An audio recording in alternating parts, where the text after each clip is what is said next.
Hello friends, எல்லோரும் எப்படி இருக்கீங்க? வாங்க, இன்னைக்கு நம்ம பார்க்க போகிறது ஸ்பைசி சீஸி பைட்ஸ் எப்படி செய்யலான்னு பார்க்கலாம். வாங்க, ப்ரொக்கோலி எடுத்துக்கோங்க, காலிஃப்ளவர் எடுத்துக்கோங்க, ரெண்டுமே எடுத்துக்கலாம், இல்லை ஒன்று கூட எடுத்துக்கலாம். இதை இட்லி பாத்திரத்தில் வச்சு ஹாட் குக் பண்ணி எடுத்துக்கோங்க. எனக்கு கொஞ்சம் குக் ஆகிடுச்சு, நீங்கள் கொஞ்சம் ஹாட் குக்கில் எடுத்துக்கோங்க. அதுக்கு மேலே போடுறதுக்கு சில்லி ஃப்ளேக்ஸ் எடுத்துக்கலாம். அது எப்படி செய்யலான்னு ஃபஸ்ட்டு பார்த்துக்கலாம். பேனில் வந்து எண்ணெய்லாம் விடாமல் ட்ரையாக ஃப்ரை பண்ணி எடுத்துக்கோங்க. அதை பல்ஸ் மோடில் வச்சு பல்ஸ் மோடில் வச்சு 2 தடவை ஓட்டினீங்கன்னா சில்லி ஃப்ளேக்ஸ் வந்துடும்.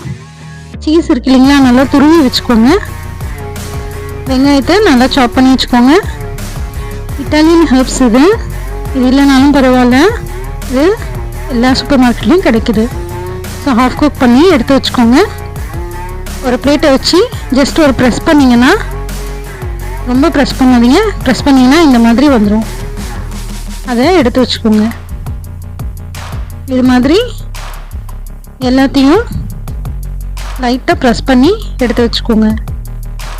அதுக்கு தான் ஹாஃப் குக் பண்ணுங்கன்னு சொன்னேன். ஹாஃப் குக் பண்ணிங்கன்னா உடையாமல் இருக்கும்.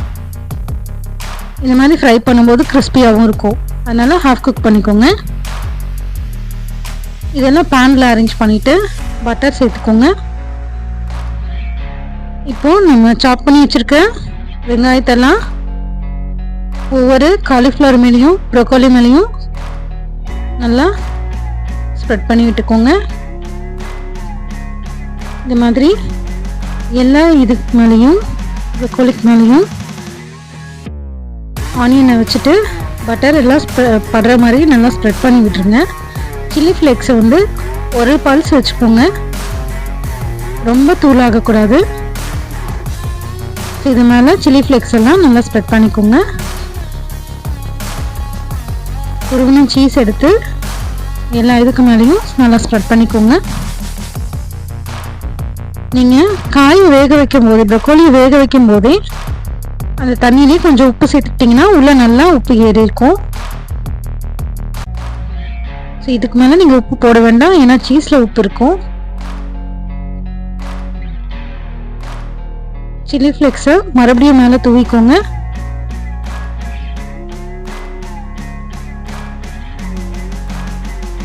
இந்த இட்டாலியன் ஹெர்ப்ஸ் இருக்கு இல்லைங்களா, அந்த ஹெர்ப்ஸும் மேலே நல்லா தூவிக்கோங்க.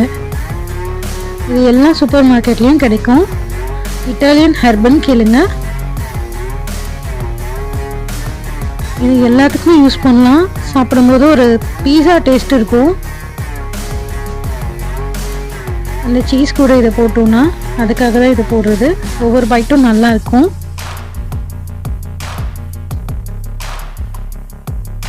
இது நல்லா குக் ஆனதும் அப்படியே எடுத்து சர்வ் பண்ணிடலாம். சூடாக சாப்பிட்டிங்கன்னா செம்ம டேஸ்ட்டாக இருக்குது. இது ப்ரொக்கோலியாக நீங்களே யோசிப்பீங்க, அந்த மாதிரி ஒரு டேஸ்ட்டில் இருக்குது. உங்களுக்கு பிடிச்சிருந்தா செஞ்சு பார்த்துட்டு கமெண்ட் பாக்ஸில் எப்படி இருக்குன்னு சொல்லுங்கள். என்னோடய சேனலை லைக் பண்ணுங்கள், சப்ஸ்கிரைப் பண்ணுங்கள், ஷேர் பண்ணுங்கள்.